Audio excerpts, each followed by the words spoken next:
सआदत हसन मंटो की कहानियां आज भी अपनी प्रासंगिकता लिए हुए क्लासिक्स में शुमार है। खास तौर पर विभाजन की त्रासदी को उन्होंने जिस तरह अपनी रचनाओं में उभारा वह उनके लेखकीय कौशल की गवाही देता है। आज आपको मैं सुना रही हूं सआदत हसन मंटो जी की लिखी कहानी खोल दो। अमृतसर से स्पेशल ट्रेन दोपहर 2 बजे चली और 8 घंटों के बाद मुगलपुरा पहुंची। रास्ते में कई आदमी मारे गए, अनेक जख्मी हुए और कुछ इधर उधर भटक गए। सुबह 10 बजे कैंप की ठंडी जमीन पर जब सिराजुद्दीन ने आंखें खोली और अपने चारों तरफ मर्दों, औरतों और बच्चों का एक उमड़ता समुद्र देखा तो उसकी सोचने समझने की शक्तियां और भी बूढ़ी हो गई। वह देर तक गंदले आसमान को टकटकी बांधे देखता रहा। यूं तो कैंप में शोर मचा हुआ था, लेकिन बूढ़े सिराजुद्दीन के कान तो जैसे बंद थे। उसे कुछ सुनाई नहीं देता था। कोई उसे देखता तो यह ख्याल करता कि वह किसी गहरी नींद में गर्क है, मगर ऐसा नहीं था। उसके होशो हवास गायब थे। उसका सारा अस्तित्व शून्य में लटका हुआ था। गंदले आसमान की तरफ बगैर किसी इरादे के देखते देखते सिराजुद्दीन की निगाहें सूरज से टकराई। तेज रोशनी उसके अस्तित्व की रग रग में उतर गई और वह जाग उठा। ऊपर तल्ले उसके दिमाग में कई तस्वीरें दौड़ गई। लूट, आग, भागम भाग, स्टेशन, गोलियां, रात और सकीना। सिराजुद्दीन एकदम उठ खड़ा हुआ और पागलों की तरह उसने चारों तरफ फैले हुए इंसानों के समुद्र को खंगालना शुरू कर दिया। पूरे 3 घंटे बाद वह सकीना सकीना पुकारता कैंप की खाक छानता रहा, मगर उसे अपनी जवान इकलौती बेटी का कोई पता न मिला। चारों तरफ एक धांधली सी मची थी। कोई अपना बच्चा ढूंढ रहा था, कोई माँ, कोई बीवी और कोई बेटी। सिराजुद्दीन थक हार कर एक तरफ बैठ गया और मस्तिष्क पर जोर देकर सोचने लगा कि सकीना उससे कब और कहाँ अलग हुई। लेकिन सोचते सोचते उसका दिमाग सकीना की माँ की लाश पर जम जाता, जिसकी सारी अतड़ियाँ बाहर निकली हुई थी। उससे आगे वह और कुछ न सोच सका। सकीना की माँ मर चुकी थी। उसने सिराजुद्दीन की आंखों के सामने दम तोड़ा था, लेकिन सकीना कहाँ थी, जिसके विषय में माँ ने मरते हुए कहा था, मुझे छोड़ दो और सकीना को लेकर जल्दी से यहाँ से भाग जाओ। सकीना उसके साथ ही थी। दोनों नंगे पांव भाग रहे थे। सकीना का दुपट्टा गिर पड़ा था। उसे उठाने के लिए उसने रुकना चाहा था। सकीना ने चिल्लाकर कहा था, अब्बा जी छोड़िए, लेकिन उसने दुपट्टा उठा लिया था। यह सोचते सोचते उसने अपने कोट की उभरी हुई जेब की तरफ देखा और उसमें हाथ डालकर एक कपड़ा निकाला। सकीना का वही दुपट्टा था, लेकिन सकीना कहाँ थी? सिराजुद्दीन ने अपने थके हुए दिमाग पर बहुत जोर दिया, मगर वह किसी नतीजे पर न पहुंच सका। क्या वह सकीना को अपने साथ स्टेशन तक ले आया था? क्या वह उसके साथ ही गाड़ी में सवार थी?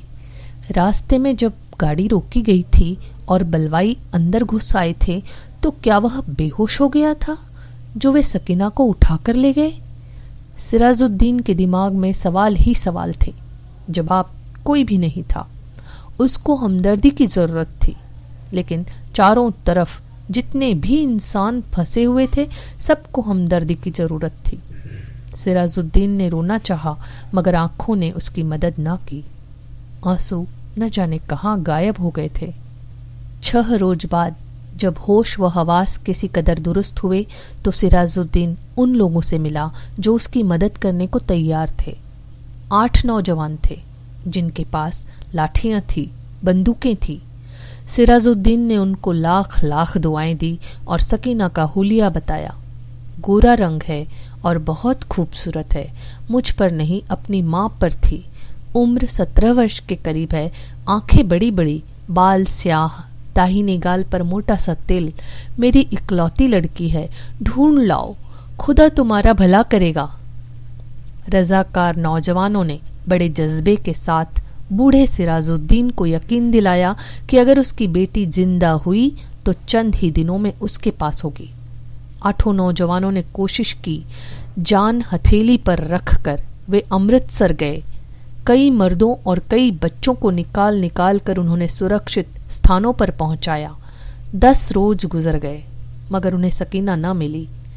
एक रोज इसी सेवा के लिए लॉरी पर अमृतसर जा रहे थे कि छहररा के पास सड़क पर उन्हें एक लड़की दिखाई दी।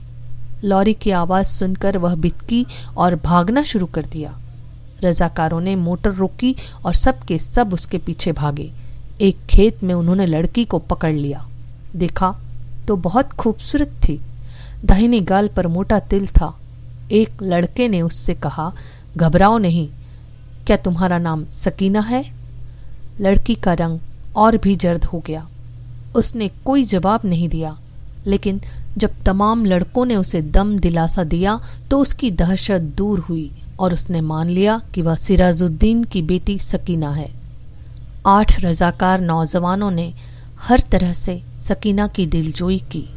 उसे खाना खिलाया, दूध पिलाया और लॉरी में बैठा दिया। एक ने अपना कोट उतार कर उसे दे दिया क्योंकि दुपट्टा न होने के कारण वह बहुत उलझन महसूस कर रही थी और बार बार बाहों से अपने सीने को ढकने की कोशिश में लगी हुई थी। कई दिन गुजर गए। सिराजुद्दीन को सकीना की कोई खबर न मिली। वह दिन भर विभिन्न कैंपों और दफ्तरों के चक्कर काटता रहता, लेकिन कहीं भी उसकी बेटी का पता न चला। रात को वह बहुत देर तक उन रजाकार नौजवानों की कामयाबी के लिए दुआएं मांगता रहता, जिन्होंने उसे यकीन दिलाया था कि अगर सकीना जिंदा हुई तो चंद दिनों में ही उसे ढूंढ निकालेंगे। एक रोज सिराजुद्दीन ने कैंप में उन नौजवान रजाकारों को देखा। लॉरी में बैठे थे। सिराजुद्दीन भागा भागा उनके पास गया। लॉरी चलने ही वाली थी कि उसने पूछा, बेटा, मेरी सकीना का पता चला? सब ने एक जवाब होकर कहा, चल जाएगा, चल जाएगा, और लॉरी चला दी। सिराजुद्दीन ने एक बार फिर उन नौजवानों की कामयाबी की दुआ मांगी और उसका जी किसी कदर हल्का हो गया। शाम को करीब कैंप में जहां सिराजुद्दीन बैठा था, उसके पास ही कुछ गड़बड़ सी हुई। 4 आदमी कुछ उठाकर ला रहे थे। उसने मालूम किया तो पता चला कि एक लड़की रेलवे लाइन के पास बेहोश पड़ी थी। लोग उसे उठाकर लाए हैं। सिराजुद्दीन उनके पीछे हो लिया। लोगों ने लड़की को अस्पताल वालों के सुपुर्द किया और चले गए। कुछ देर वह ऐसे ही अस्पताल के बाहर गड़े हुए लकड़ी के खंबे के साथ लग कर खड़ा रहा। फिर आहिस्ता आहिस्ता अंदर चला गया। कमरे में कोई नहीं था। एक स्ट्रेचर था जिस पर एक लाश पड़ी थी। सिराजुद्दीन छोटे छोटे कदम उठाता उसकी तरफ बढ़ा। कमरे में अचानक रोशनी हुई। सिराजुद्दीन ने लाश के जर्द चेहरे पर चमकता हुआ तिल देखा और चिल्लाया, सकीना! डॉक्टर, जिसने कमरे में रोशनी की थी, ने सिराजुद्दीन से पूछा, क्या है? सिराजुद्दीन के हलक से सिर्फ इस कदर निकल सका, जी मैं इसका बाप हूं। डॉक्टर ने स्ट्रेचर पर पड़ी हुई लाश की नब्ज टटोली और सिराजुद्दीन से कहा, खिड़की खोल दो। सकीना के मुर्दा जिस्म में जुम्बिश हुई। बेजान हाथों से उसने इजारबंद खोला और सलवार नीचे सरका दी। बूढ़ा सिराजुद्दीन खुशी से चिल्लाया, जिंदा है, मेरी बेटी जिंदा है। डॉक्टर सिर से पैर तक पसीने में गर्क हो गया।